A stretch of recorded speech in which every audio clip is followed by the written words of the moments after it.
The Hustleshare podcast is sponsored by One CFO, the Philippines' leading fractional CFO services provider for startups, scale-ups, and SMEs. Experience the power of tech-enabled, efficient, affordable, and expert-led fractional CFO services. Let One CFO handle your finances so you can focus on growing your business. Book your free CFO consultation today. This episode of Hustleshare is brought to you by PLDT Enterprise, your partner that remains committed to your success. If you're loving stories of growth and grit, don't miss ROI to Success, a series powered by PLDT Enterprise that dives into real digital transformation journeys of Filipino businesses, from MSMEs to industry giants. Listen to the latest episodes and learn how PLDT Enterprise can power your business too. Visit pldtenterprise.com to explore solutions built for your success. The kitchen was right in the basement. Then it had to be taken to a dummy waiter. And then the dummy waiter had to go up. And then again, it came out from the dummy waiter. Then it went to the guest. So by the time, like for example, the sizzling sisig is not sizzling anymore. So, welcome to Hustleshare, the podcast that features the daily grinds of unique hustlers around the world to show not our differences, but that our hustles are very much alike. Now here's your host, Ronster Baetyong. Welcome to the latest episode of the Hustleshare podcast. We are finally recording. My bad. We were almost like 5 minutes into the episode when we started talking. And that means because I'm super duper excited because we're talking to one of the best, if not the best hotels in Tagaytay, which holds a special place in my heart because I got married 4 years ago in Tagaytay. But without further ado, let's welcome to the show the GM of Hotel Casiana, Mr. Clive Aranha. Whoop, whoop. Welcome to the show, Clive. Thank you, Ronster. Thank you very much for having me. Again, big fan. I love Tagaytay during the weekend. Weekdays, weekends is nope. Unless you want to stuck driving or stepping on your brakes the whole time. I love it. But again, Hotel Casiana is one of the best in what you guys do and super duper interesting. But before I get carried away, Clive, I need to ask you the $1 million question. Clive, what's your hustle? Oh, I just love the people. Hustle is always good. I like the people. Being in hospitality, that's part of my bread and butter. We always like to create experiences for the guests along with my team to ensure that people just love what they do. And, it's always said that if you love what you do, you don't work for it. So you're basically just enjoying whatever you're doing. So that's what hustle. I love to be part of the hustle and bustle of life of meeting people, greeting people, traveling different places, different continents, different countries. Yep. So a lot of traveling around, which helps me in learning, especially Absolutely. when I meet different people. I learn a lot from every country, every human being for that matter. That is amazing. Now, again, before we even talk about Hotel Casiana and the amazing stuff you've done, just again, when I look at the background, wow, I'm super impressed with what you guys have been able to do in such a short span. But I need you to buckle up real quick because before we talk about Hotel Casiana, I want to hear your origin story. Because if your hustle is meeting people and creating all these great experiences for people around the world, I need to understand how you're able to get that done. But before that, I need you to buckle up because we're gonna have to ride the Hustleshare time machine. All right, here we go. And we are back, and that's what I want to find out. Again, you mentioned that you have been in this industry for a while, but before that, I want to understand your origin story. What was it like growing up, and what were the first few hustles you remember doing? Well, I'm originally from India, from the city of Mumbai, which is we call the original Mumbais here. I'm not the Mumbai, but I'm from Mumbai. So been hustling and bustling because grown up in the city of Mumbai or Bombay, which used to call it long time back. I always loved the life in the fast lane because that's how we grew up. Like, some people here who are growing up in Manila, Makati, they're always used to the hustle and bustle of life. Yep. As compared to the province, it's a little chilled out, it's a little laid back. So yeah, so that's how I grew up. I was born in India, then did my hotel school in India as well. Started my career with the Taj Group of hotels. The famous Taj Hotel, which actually was part of the terrorist attacks in 2008. I'm Oh, not sure no. if you remember Right, right. the November 26, 2008. So, yes, that's where I started my career. Went to the cruise lines in the US for 5 years, worked with Carnival Cruise Lines in the bar. Mm. Used to manage bars for a living. Mhm. Came back to India, worked at the St. Regis, worked at the Intercontinental Wow. for about 3 years there.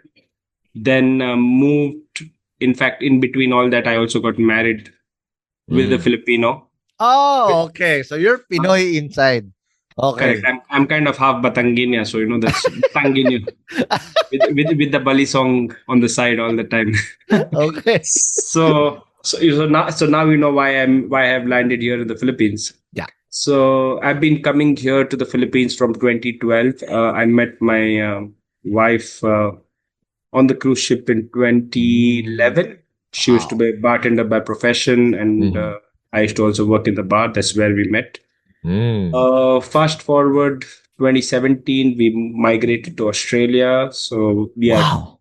Down so we under. are, yes, down under. We are Australian Mhm. citizens. We both are luckily, we are Australian citizens. Both of us worked. I used to own my own restaurant, an Indian restaurant called Spice and Ice in Adelaide. Wow. Yes, that was Right by 2017. the tip. Just across the sea is Tasmania. Yes, so it's pretty. So I had my own business in down under in Adelaide, and then, I mean, by God's grace, actually, I just sold my business a couple of months before the pandemic. Oh, what a timing. That's amazing. So that was no, I sold at a good 80% profit. So that was a good deal for me. Yep. Just before the pandemic, and then of course pandemic hit, and I started to work for minor hotels with the front office department as a Mhm. night auditor, because of course there was no food and beverage. I'm in a nutshell, my base is food and beverage, so I'm more of a food and F&B beverage. guy. Mhm. Yes, I'm an F&B guy. However, during pandemic there was no F&B. Everybody was struggling to be afloat, so that's Correct. where I tried to navigate towards the rooms division. Worked in the night Mm. audit, being a night auditor for some time. Mhm. Then, of course, once the pandemic kind of gave way and we going back to normalcy, I went back to food and beverage, joined minor hotels. After being a night auditor, went back to food and beverage as a food and beverage manager. So that's what I went back, and then I was the EAM. I was promoted to EAM, which was technically taking care of the entire food and beverage as well as the rooms division, Wow. around 210 room hotel in Sunshine Coast in Queensland. Mhm. So that was until November 2023. And then end of December, we moved back. We moved to the Philippines. Long story short, it was majorly due to personal and family reasons. We were in the midst of starting a family, and unfortunately, we lost a couple of babies in the Oh midst of no, I'm sorry. 3 years. So that's why we actually, because my wife is a Filipina as well, so we thought, okay, let's be closer to family, get the emotional help, get the physical help, and of course, enjoy the fiestas, the birthdays, and And the try bulalo. and the bulelo. So that's what got us back to Yeah. the Philippines, and yeah, I got the assignment to work for Hotel Casiana. I started here January 29, 2024. Oh wow. So I work for a management company called HII, which is Hospitality Innovators. So I've been here from January 29, managing this property as of now. So it's been a great ride so far, along with my team. We've achieved a lot of small wins. Mhm. So It's No, been a great journey.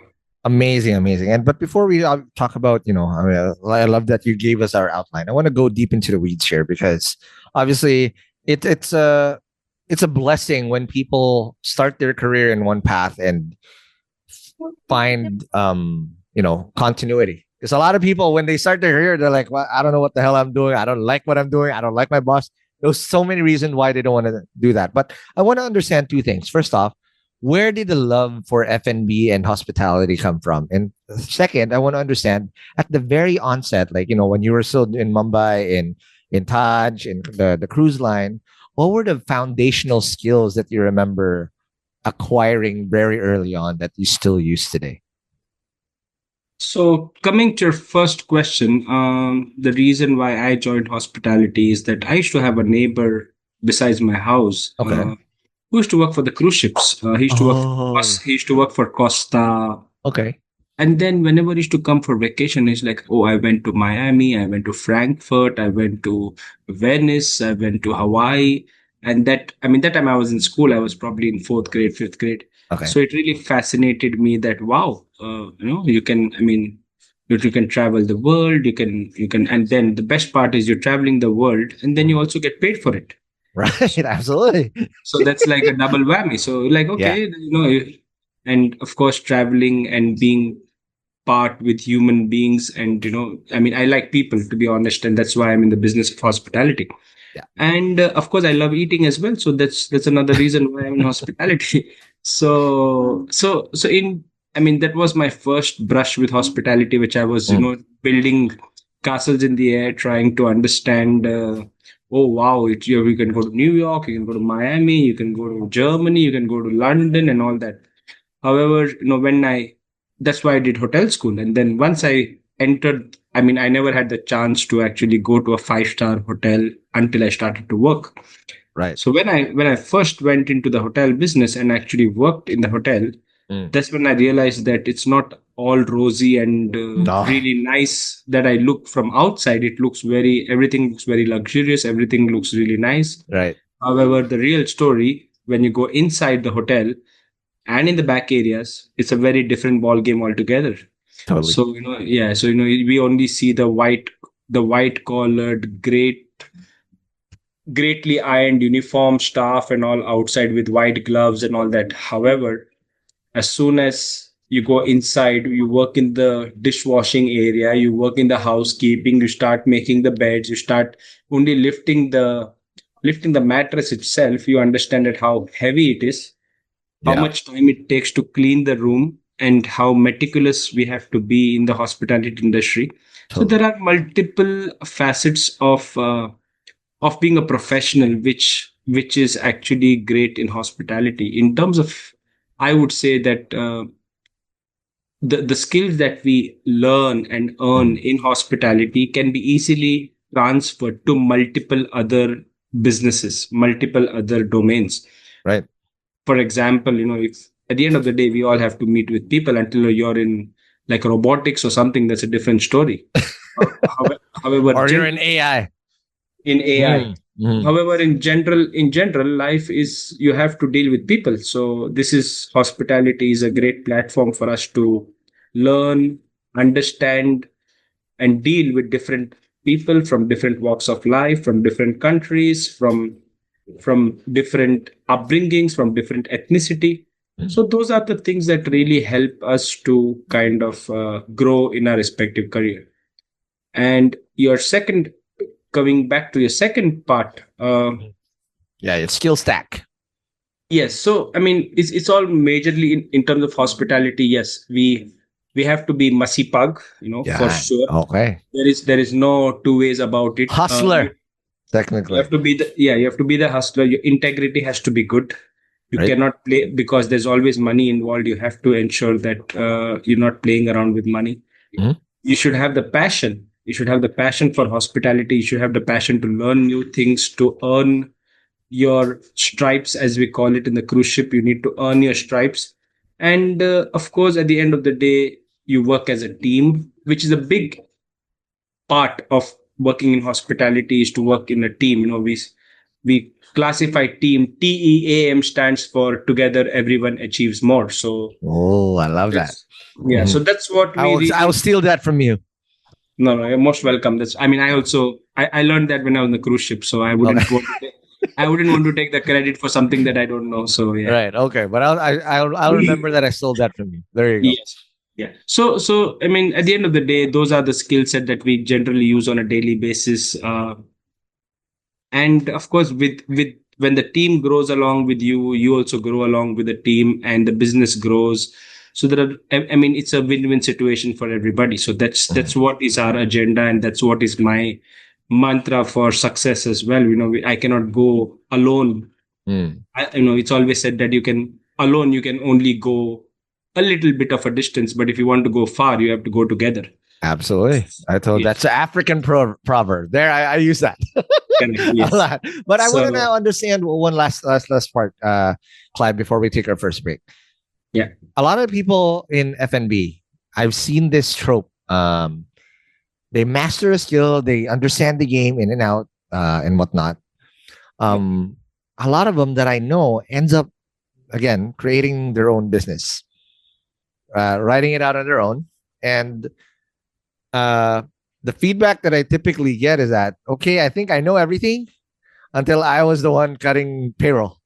I want to understand two things before we take our last break. What made you decide to write it out and create Spice and Ice in Australia? And how different was it when you are the founder running the F&B enterprise? So first, I mean, I'll probably get your second point first. It's when the money goes out from your own pocket, the pinch is very different. It hurts. It hurts a lot. So that's one. I mean, when you're an employee, you don't really care about all that because it doesn't go from your pocket when it comes to costs, when it comes to the entire operational aspect of the business. Now, the reason for me to get into business was I used to work in that property. I used to work when I first went to Australia. I used to work in that restaurant. So yes, so I used to work there, and then I seen that there is a lot of potential because they were not doing the basics right and all that. So for me, coming from originally from the city of Mumbai, yep, the amount that was, I mean, the reason why I got into the business is there were two partners. One of the partners wanted to quit and start something bigger and better for him. So then the other partner asked me, "Are you interested to be the partner?" So I checked with my wife, my mother, and I said, the amount that they have asked is what I would typically get a canteen in Mumbai. Wow. The amount is pretty small. I was 31 years old. So I would say that I still have time. Even if I lose that money, I still have time to recover in the future.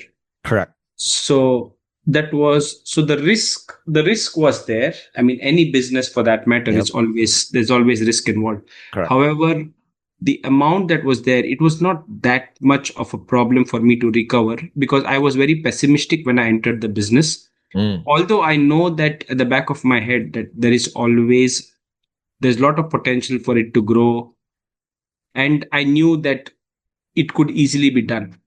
So that's where I entered into the business. And of course, my wife was of great assistance. Generally with having your own business, you need a little bit of a support structure. I really had good friends. I had really had I still have my great wife here, which is one of my best decisions that I've made in my life. Yes. That kind of helped us to navigate through the initial struggling part of being a being a restaurant owner, paying salaries, paying the suppliers, and like, oh my God, do I have to pay this much? Oh my God. Then again, being in Australia, there is no two ways about the law. So you have to follow the law. You have to be compliant with the law at all times. So you cannot do any do mekus there. So we cannot do anything. So that's why I need to, and that was a really good experience for me to understand all the legalities, all the stuff that is needed to run a good business. And then, of course, when it's the law of karma. If you do well, if Love you it. do good, you always get good in return. So we really had I started when I entered the restaurant, it was making like $6,000 a week. When I Wow. left the restaurant 2019 December, we used to make $25,000 a week. So we Oh increased. my God. Yeah, so we increased a lot. Amazing. Yeah, so, it was a 94-seater restaurant with a 75-seater function room. Then we added a 6 meter by 2 meter food trailer, which Yep. was the pivot for us to kind of help in marketing, because Adelaide is known as South Australia, Adelaide is part of South Australia, Yep. and South Australia is known as the festival state. So they have got a lot of festivals across the state. So that's where we had the food trailer, and we used to do a lot of festivals. That helped us to do a good amount of marketing, spread the brand, at the same time get business. So it was a good experience. And yeah, hopefully in the near future, probably once I'm done and dusted with my professional career, I would want to get back to it. Absolutely. Maybe No, and not once you've in the near future. No. there you go. But at the end of the day, once you scratch it, it will always go back. You've already scratched yours. And I want to find out more actually on how you became a better leader and a better operator, because obviously this will set you up when you started joining Casiana. But let's talk about that more after the break. Hey hustlers, are you a busy entrepreneur juggling a ton of tasks while trying to keep your finances in check? Thinking of raising money from investors or lenders but have no idea how to start? Well, you are not alone. Managing business finances is tough.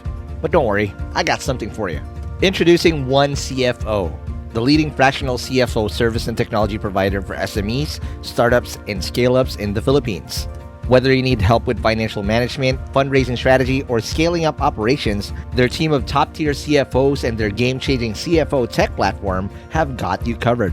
And they're legit because I've heard about them from a lot of YC startups actually that got founded in the Philippines, because they've helped a ton of VC-backed startups, scale-ups, and some of the best SMEs in the country reach new heights. One CFO is your strategic financial partner, providing the insights, guidance, and the tools you need to make smarter decisions and drive growth. Plus, they offer personalized support tailored to what your business needs, no matter the size. And what's the best part? It won't break the bank. One CFO services are affordable and accessible to businesses of all sizes. So if you're ready to level up your business and finances, what are you waiting for? Schedule a free CFO consultation with One CFO. Visit onecfoph.co today. That's onecfoph.co today to get your free CFO consultation. And we're back from the break. We are still with my friend, Clive Aranha from Hotel Casiana. But before we took a break, what we were talking about his founder story. There you go. And before we talk about leadership and whatnot, because again, it's all rainbows and butterflies. People's success is an iceberg. People always see just the tip of how much you've grown if you have results, and they just get a bunch of congratulations. So they always say that success is like being pregnant. Okay, nobody knows how many times you got hit, but they only say congratulations when you're already pregnant. That's true. I didn't say that word. Okay, so this is clean. But I want to understand that. What were the hardest parts that you were never prepared for, regardless of how experienced you were as a F&B guy for the longest time, that entrepreneurship technically hit you in the face? I mean, with entrepreneurship, what happens is that since you're the face and the base of your place, you're the face and the base of the place. So what happens is that I love that it rhymes. Bars, baby. There you go. So in that context, there is no other person or no other way that you can pass the buck. So you have to do what you have to do to keep your restaurant going. So, for example, if you're running out of some stock, I mean, which is generally the case, so you have to take the extra effort of either coming early, go get the stuff from wherever you have to get it, or else risk losing out on revenue.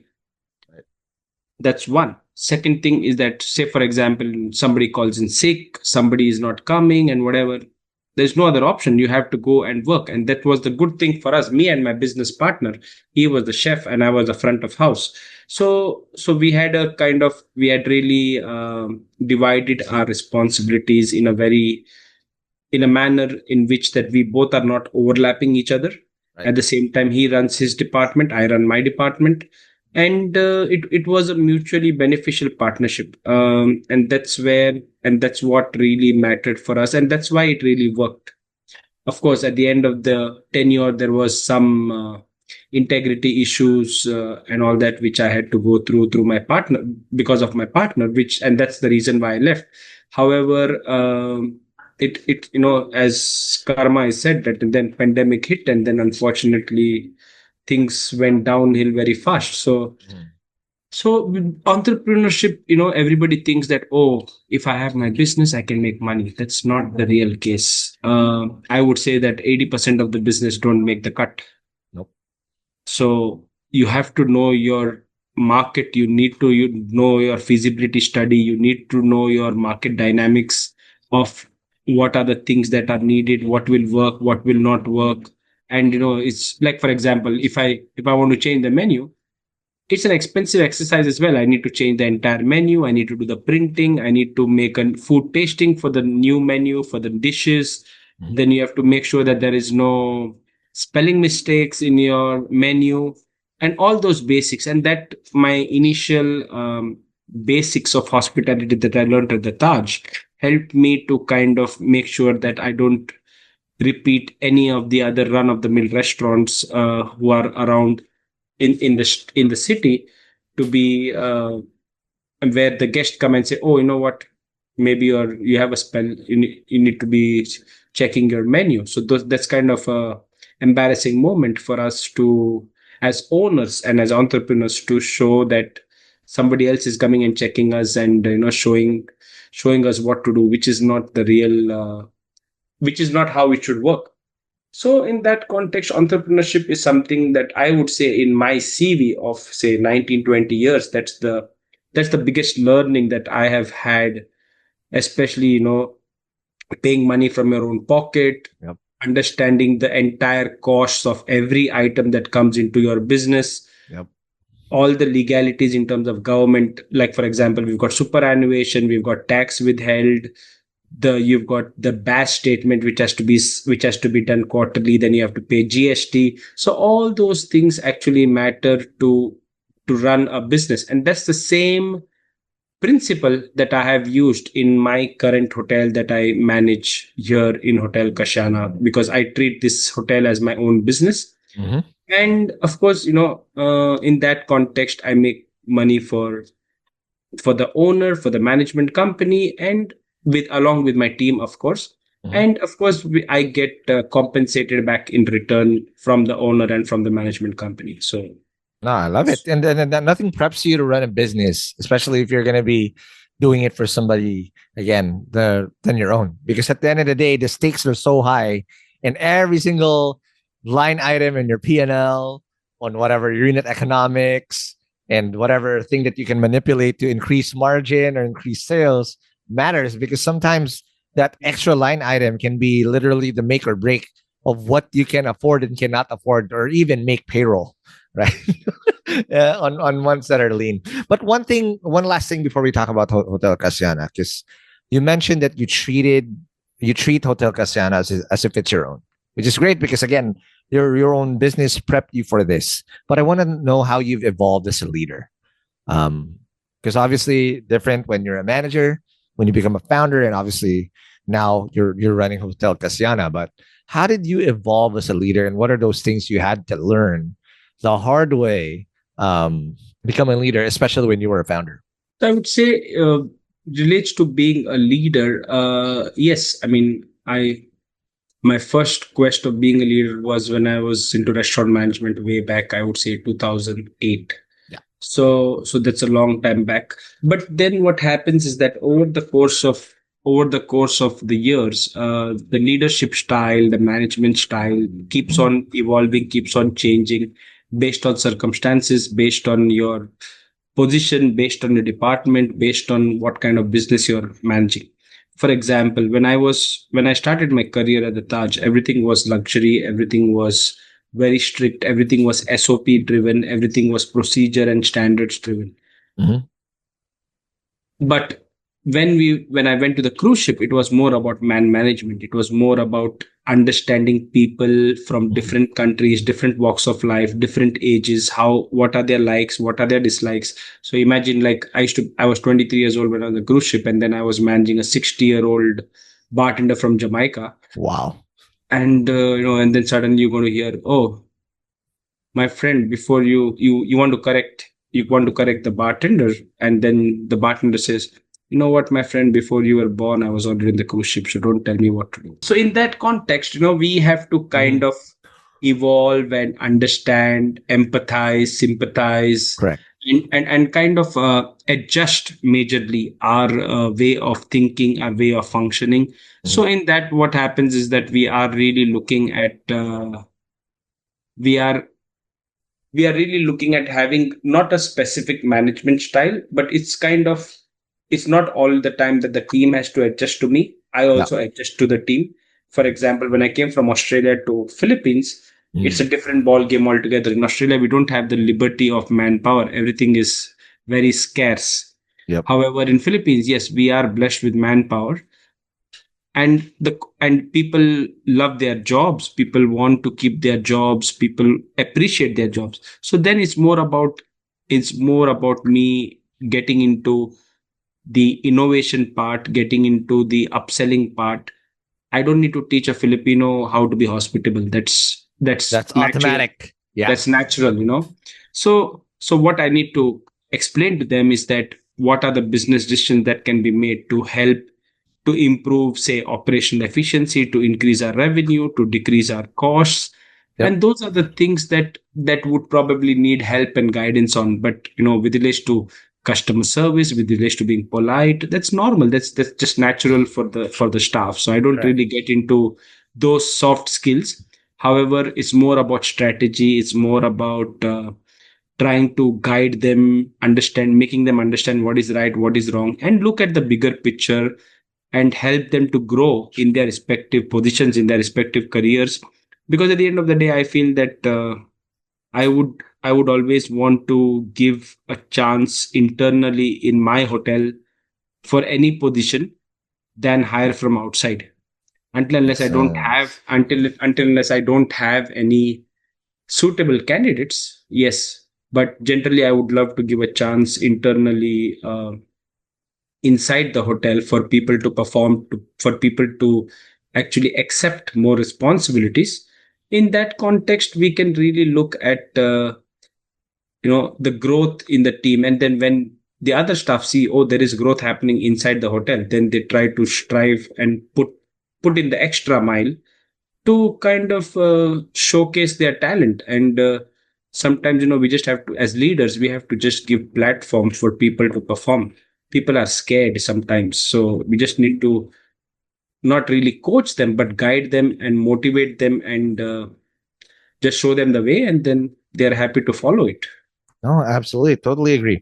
Now, what I want to understand is the hotel Casiana transition that you did. Now, before we talk about it, I would just want to give a bit of context to those who are listening or watching this. Again, Hotel Casiana started out in 2020, right in the smack of the pandemic. What timing, right? Very, very hard. But what I love about what they've done is that they retained their whole staff during the pandemic and including the adjustment period. But my goodness, you guys were able to really grow and launch in 2023. The hotel's revenue increased by 46% from the past year. And I want to understand again, you guys now, fast forward to what it is today, you're easily one of the top three hotels in Tagaytay, which is a very, very, very, very competitive market. So walk me through what it was like. Because again, there's Clive, for a founder who's done it, been there, done that, done the exit, you have so many options that you can choose from. Why did you choose to take over and the reins of Hotel Casiana, given that it had a challenging start to start, and what was the mindset of how you again run it like it's your own, and how were you able to make the first few impacts that you put here? I mean, when I came over to this hotel, wherein the management company Hospitality Innovators is the one we took over the management of this hotel.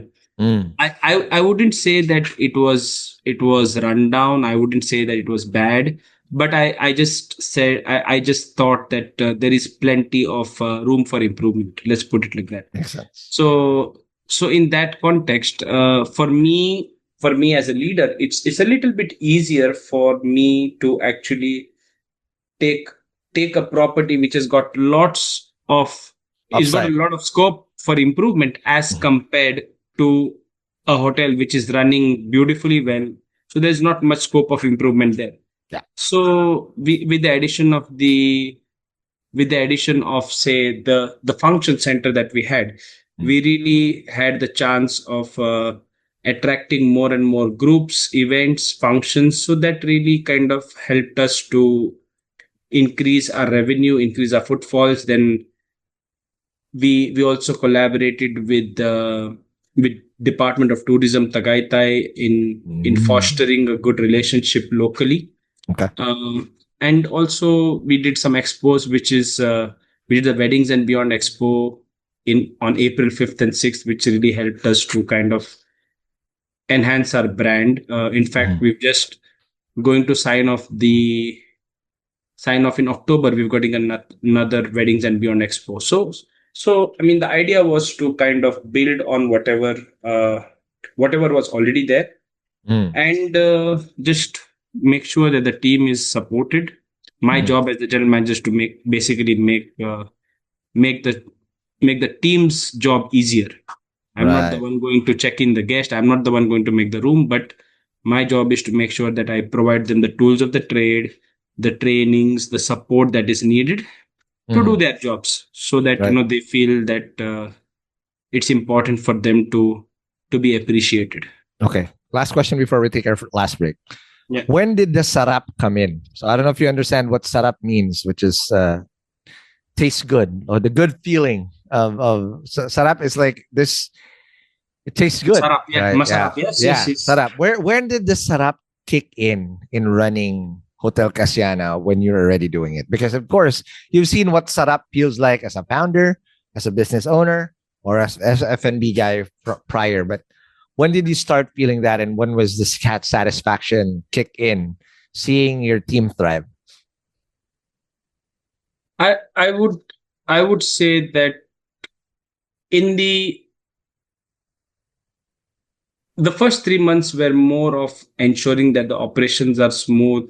Yeah. There is lot of functional operational things which we noticed would could be actually fixed. Like, for example, we moved the kitchen from one level to a different to a upper level, which kind of helped us to enhance our operational efficiency. For example, when we had the kitchen down at the basement, from the time the food was cooked till the time it reached the guest, it took 7 minutes. Oh my God. Imagine, after the food was cooked. So How? Was it a labyrinth down there? yeah, because How? what happened is that it went to, I mean, the kitchen was right in the basement, then it had to be taken to a dummy waiter, and then the dummy waiter had to go up, and then again it came out from the dummy waiter, then it went to the guest. So by the time, like, for example, the sizzling sisig is not sizzling anymore. So so that so those are the things that really have to be we had to Yeah. really fix it. Yeah. So yes, with the owner's support and with the staff's help, we actually tried to yes, we did invest a little bit of money into it. Right. However, that is to help us to move ahead in the long run, and that's what we want to do. Got So it. once the kitchen, it's always said that the building is as strong as its foundation. If the foundation is strong, the building can go as high as possible. Mhm. So that's what we did. We wanted to fix all the basics first, and once we had the basics, then we could move ahead and fix the right things and do the right things in terms of operations, in terms of menus, in terms of the guest offerings. So we want to keep the food and beverage simple. As for example, whatever I have understood in the Philippines market, that food is more important, as Yeah. compared to the cocktails. There's not it's not a big thing about cocktails and all. It's about the Nope. food. Yeah. So kanin is life, right? So that's what we. So we want to make sure that we have the right infrastructure for the kitchen Yep. team to prepare the food, the service team to make sure that they serve the food in a timely manner. So all those things have to be because the hotel, unfortunately or fortunately, was initially a residential building. It was not even a hotel. So then there is a lot of moving parts that had to be fixed to make sure that operationally it's a hotel. So those are the things that we had to change, and it has helped us in the long run.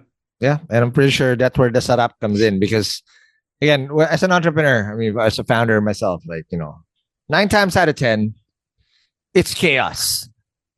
Yeah. It's stuff that, oh my God, what the hell is going on? Why am I even doing this? Everything just goes, awry. And Murphy's Law is in full effect, even if you prepared for it.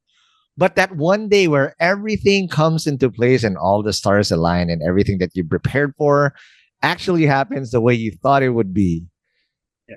It's just beautiful. Nothing beats that feeling when you see everything in harmony and you turn that corner and then everything's just perfect, right? And I'm pretty sure you've seen that before in companies you've worked for. You've seen it in your own restaurant. And I'm pretty sure you've seen that in Hotel Casiana. Now, let's take our last break. And when we come back, I want to understand the strides, the massive strides. You've been here 1 year and a half, but I'm pretty sure progress is progressing for sure. And I want to understand where you guys are going. And of course, what the near future would be for you guys in Hotel Casiana. Let's talk about that more after the break. Okay, guys, quick break to thank our sponsor, PLDT Enterprise. We're all about growth here, and if you're serious about scaling your business, you need the right partner. PLDT Enterprise is committed to your success, offering fixed, wireless, and ICT solutions for businesses of every size. So if you're ready to transform, check out pldtenterprise.com. That's pldtenterprise.com to explore their digital solutions for your business today. Hey hustlers, before we resume the episode, let me tell you a very quick secret. Do you guys ever wonder how we're able to consistently release episode after episode here in Hustleshare without missing a date over the past 3 years? Well, it's not just pure hustle, because I'm also running my podcast along with me running my startup full time. Now, for some of you who have listened to this podcast, you guys very well know that I created a startup that is designed to help the best podcasters in Southeast Asia to realize their full potential, which is called Podcast Network Asia. And over the past couple of years, we've achieved quite a lot in P&A, helping hundreds of podcasters create world-class episodes consistently. However, what we realize is that we are not really solving the real problem of all podcasters in the world if we're not going to productize the thing that we're very good at, which is helping podcasters solve the two main pain points of a podcaster, which is number one, nobody really likes to edit their own show. Especially if you're listening to your own voice. Just like me, I cringe a lot. Having to listen to my voice for 3 to 4 hours just to release a 1-hour episode. It's no fun. And then the other thing is that most podcasters, just like me, are absolutely clueless on how to properly grow their show, which is something that we have perfected in Podcast Network Asia. So we've decided to put this all in one product that helps any podcaster in the world create world-class shows that people will love and will continuously grow. And that's why we created PodMachine. PodMachine is the most affordable podcast subscription service that helps you with your podcasting needs. We've got everything from audio production, crafting designs, and marketing and growth support. So as a podcaster, you can now just focus on the thing that matters the most, creating great content for your listeners. So, if you are an existing podcaster or someone that actually wants to create their podcast now, no need to worry. You got a founder's discount by listening here on Hustleshare. So sign up now at podmachine.com. And aside from the free trial that you're going to get as a new user, I'm throwing in another one free edit as soon as you sign up for just as low as $49.99 USD a month to start creating a consistent and world-class podcast. Again, that's podmachine.com and use the code Hustleshare to get your founder discount. So if you have friends that are podcasters and if you want to have a podcast just like this, y'all know what to do. So just go and talk to you guys in Pod Machine. And we're back from the break. We are still with Clive Aranha, then told us the amazing journey he's done with Hotel Casiana. But again, you set us up with how this has turned out at the onset. But again, I told you before that when things click, momentum is unstoppable. And I want to understand, you've been here 1.5 years. What were those milestones that you've seen grow in Hotel Casiana? Because dude, Tagaytay is super duper packed. I don't care if the volcano is like ready to erupt anytime based on the news, but ain't nobody scared of the volcano. People go to Tagaytay, and if you're a top 3 hotel in terms of revenue in Tagaytay, you must be doing a lot of things right. What were those things that you've seen, materialize week on week, and how were you guys able to do that? I think when we first came into the hotel here at Hotel Casiana, generally I go through the reviews first to try and understand what is the major needs, or rather the biggest issue that is repetitive in the reviews. So that's where we understood that Wi-Fi was a major concern. So that was the first aspects. Of course, we had PLDT as well, which really helped us to kind of negate that aspect of our business. So that's one. Then we rebranded all our F&B outlets. So we had the Oasis Pool Bar. Then we had the Breeze and Brews, which used to be called Coffee Courts before. Then we had the Cucina Casiana, which is not rebranded as a brand, but we have done a lot of work on the branding structure of like the signage and everything. Now all our function rooms had been rebranded as well. So before all our function room were called Function Room A, B, C, D, E. So we rebranded all the function room to be Amber, Sapphire, and then we have a beautiful ballroom, which is we called it the Crystal Ballroom because of the chandeliers that we have. It's a 9 meter ceiling. So that really helps us to kind of elevate the experience of the guests in terms of seminars, in terms of functions that we have. And weddings. It's weddings, the wedding capital of the world. I mean, the Philippines. Yes, it's the wedding capital of the Philippines. And I'm sure you also got married here. So that's a good thing. Is love. I got married in Lourdes. You got married in Lourdes. Yeah. My son had his baptism there. So it's a nice place. And, as I told you earlier, that there are lots of convents, lot of holy places here. So, so that's a good place. So in terms of Hotel Casiana, the staff have predominantly been the same. It's just that probably we did not have much attrition in terms of the staffing. However, there has been a little bit of I'm proud to say that we have promoted about 12 staff in the hotel in the past 1 year. So this is kind of gives a good example for all the remaining of the staff that, if you perform, if you do well, there is a scope for everybody to grow. And this is the culture that we would like to keep in the hotel. So when it comes to our occupancy, we have kind of relied on word of mouth in terms of marketing, which is I feel that that's the best way of marketing for any product, any brand, and especially when it comes from the service industry of food and beverage and all that. So we have started to, we actually started to fix the basics, do the basics right. That was the first aspect that we started to take care of. Like, for example, the food and beverage quality, the quantity, the raw materials, all that. Those are the things that we really, we are blessed to be in Tagaytay, where there's a good source of raw materials in terms of fruit, vegetables, flowers. It's all nice here. However, and especially, we've got the mahogany So there are a lot of, I mean, we are lucky to be, we are not in a real island or something where, it's difficult to purchase stuff. So here everything is close by. So that really helps us to kind of make sure that we get the best produce, we get the best stuff for ensuring that the products and services that we have for our guests is of top notch quality. And that's what really helped us to kind of get repeated business. Like, for example, we get a lot of 60% of our business is government. So but then what we really understood, that that's our bread and butter for our hotel.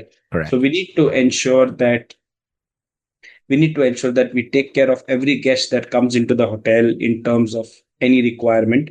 And then, there are majority of the times that, like, one guest is associated with two or three government agencies or LGUs or barangays or whatever. So that's how we actually got in more and more clients, more and more guests. Like this month, I have almost got about 75 functions this month. So yes, so we are pretty busy. We are getting better and better. Every month on month, we are showing growth in business. So, and all that, even in the hospitality industry, we also have service charge. So the more the business, the higher the service charge. Right. So all those things matter for us to increase our brand visibility across not only Tagaytay, not only in Cavite, also in, I would say, Luzon. So those are the things we like. On September 4th and 5th, I've got all the CPS from entire Luzon coming here. That's about 700 people. So those are the things that we are really looking at, ensuring that we get repeat clientele and we make sure that the business is taken care of. But I love that. But I want to understand the ROIs of the right investment that you said. Earlier, you said Wi-Fi is king, especially. But at the end of the day, if having great internet does not just equate to just having a great customer service, it really has a direct upside or an ROI to your top line and bottom line. How did that work with PLDT Enterprise?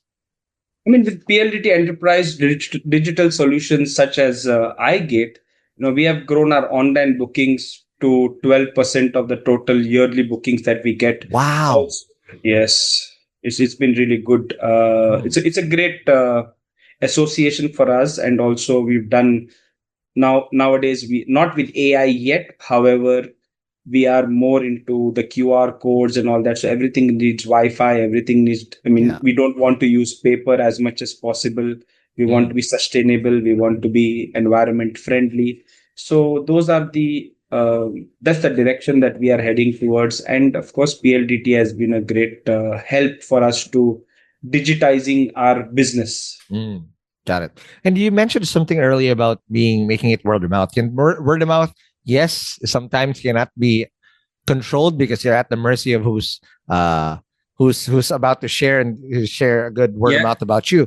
But if you design the hotel to be word of mouthable, the way the aesthetics and the way the food would is like, this will come in naturally. How are you guys able to get that done? Because again, this turnaround is not easy to do in an especially competitive market.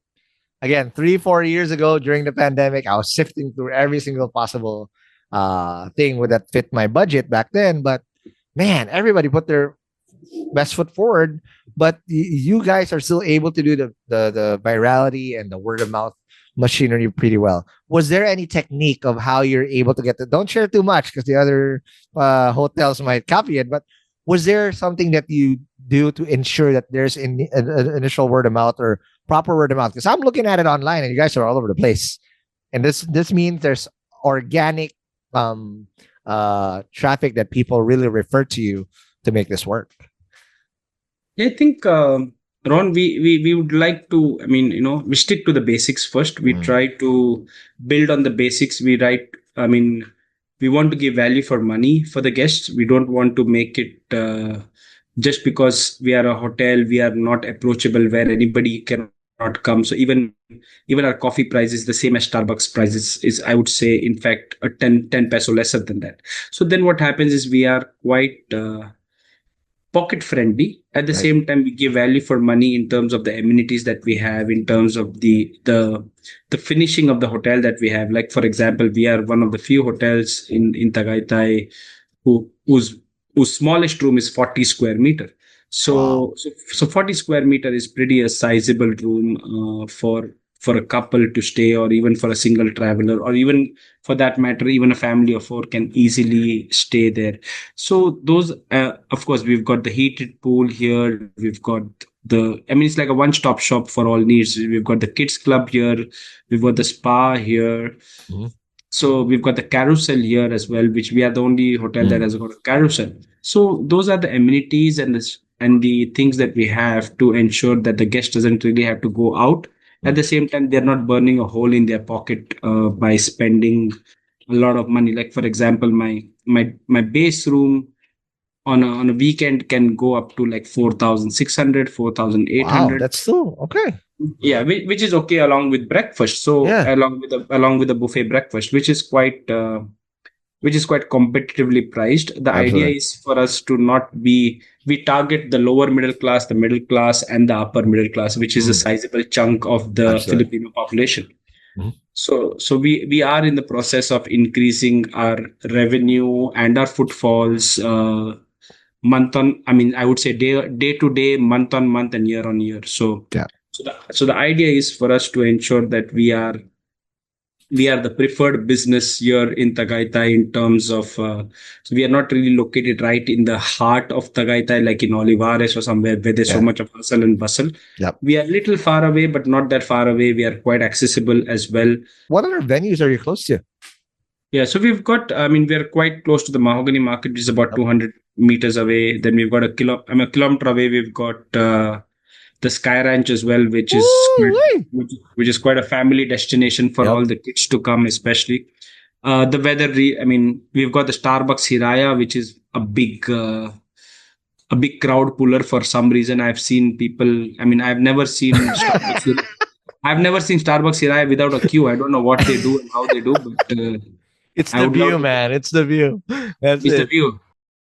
And then people come from Manila all the way just to have a cup of coffee and then go back, and that's very. It's nice. But I'm just trying to understand what is it. But again, that's the view that matters, and of course, Yeah. the weather here helps in ensuring that the coffee gets digested well as well. So Yep. we've got a lot of. We've got lots of convents here. We've got the SVD And shrine. very walking distance, Bulalo. That's the Yes. most important thing. Okay. Bulelo, the Tawilis, which is Yeah. the only freshwater sardines Yes. in the world. So Mhm. yes, so it's very interesting. We are located quite close to, there are very few places in the world which can boast of an active volcano, close by to close by to a lake. So Mhm. everything is really good, and of course at the same time we are not that far from the city as well. We're just about an hour 15 minutes from the city. In case you have to go to your immigration, to go to your airport, it's not that far as well. Yep. So it's- Especially now with the highways being made, like Calax and everything else. Galaxy, that's Yeah. correct. So accessibility is a good thing as well, and of course people want to go out of NCR at least for the weekend, and if they would like to do their conference and all, then nothing better than to come to Tagaytay. So that's what we try and Or get we married try- in Tagaytay. I've tried it before. Do it there too. I'm not sure you want to try again. No, but no, it's- I'm done, one and done, bro. One and done. one ring is enough. We cannot have Yep. more. The good. the ring of power that you cannot lose, my precious. There you go. Yes. Okay, I have one last question before I let you go, and this is Yes. going to be really, really in line with what your career has been. So in your LinkedIn, it says you're a turnaround and pre-opening specialist.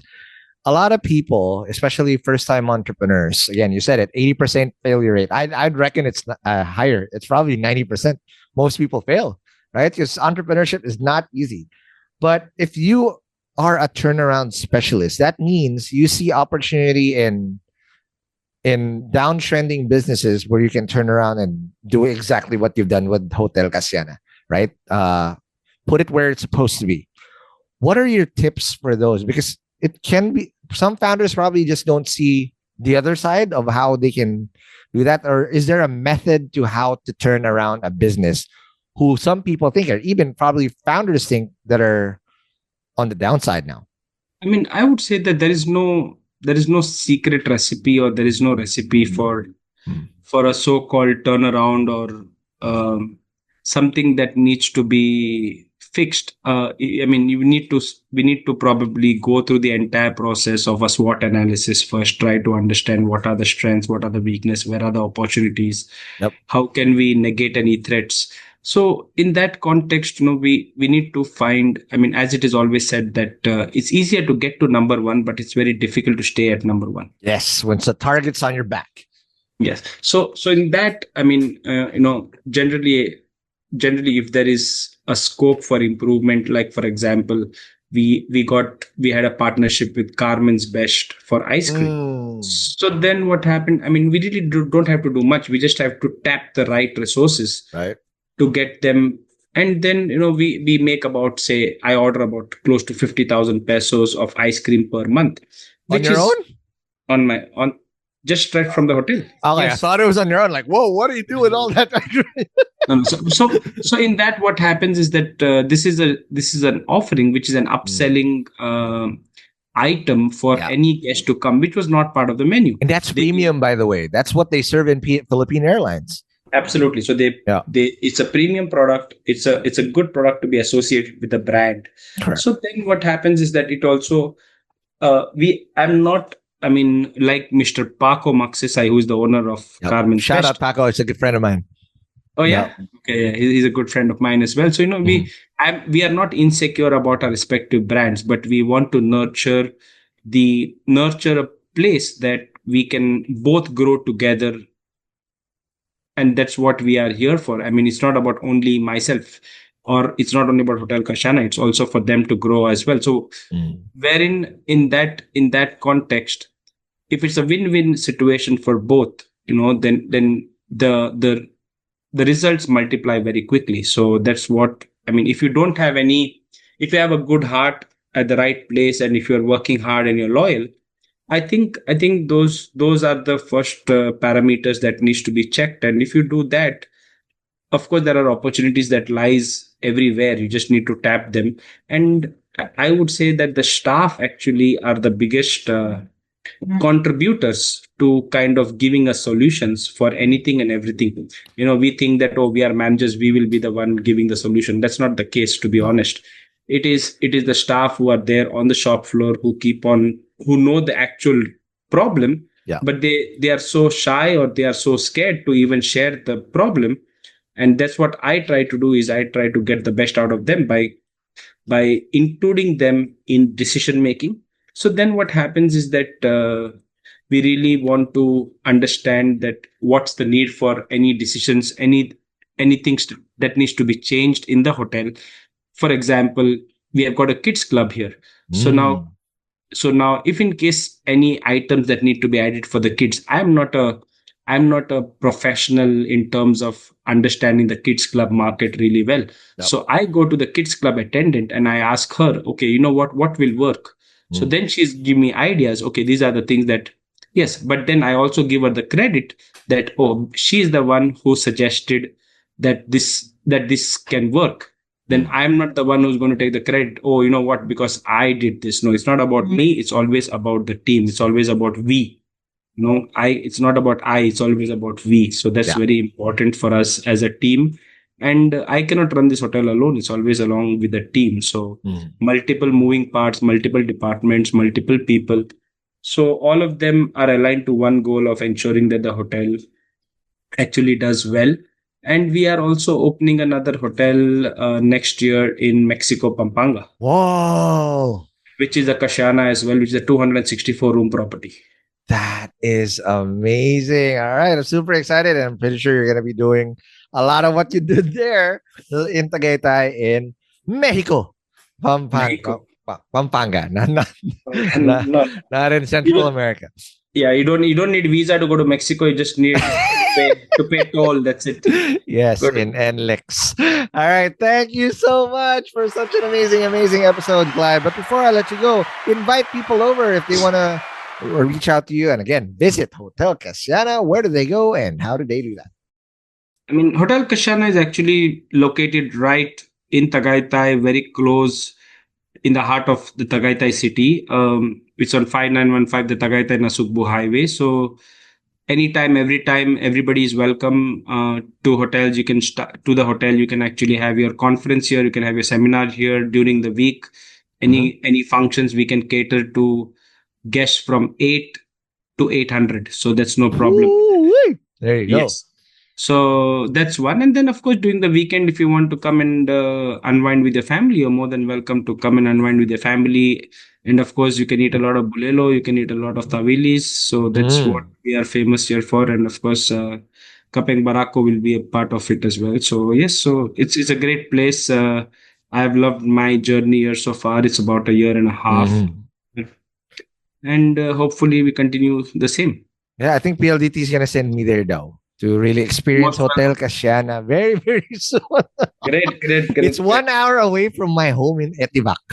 There you go. Okay. So very, very nice. Most welcome. Let me know. Okay. All right. Again, thank you very much, Clive. But before I let you go, follow us whatever podcast app you're listening to, or Spotify, Apple Podcasts, or YouTube. And if we did say some jargon in any link that Clive just mentioned, it's going to be in the show notes on hustleshare.com. If you want to support Hustleshare in doing content like this, just like PLDT Enterprise, please subscribe at premium.hustleshare.com. Again, Clive, thank you very much. Thank you. Thanks, Ronsto, for having me. And it's a pleasure to have a good chat with you. And I'll see you there soon. I'll see you guys in the next episode. Peace.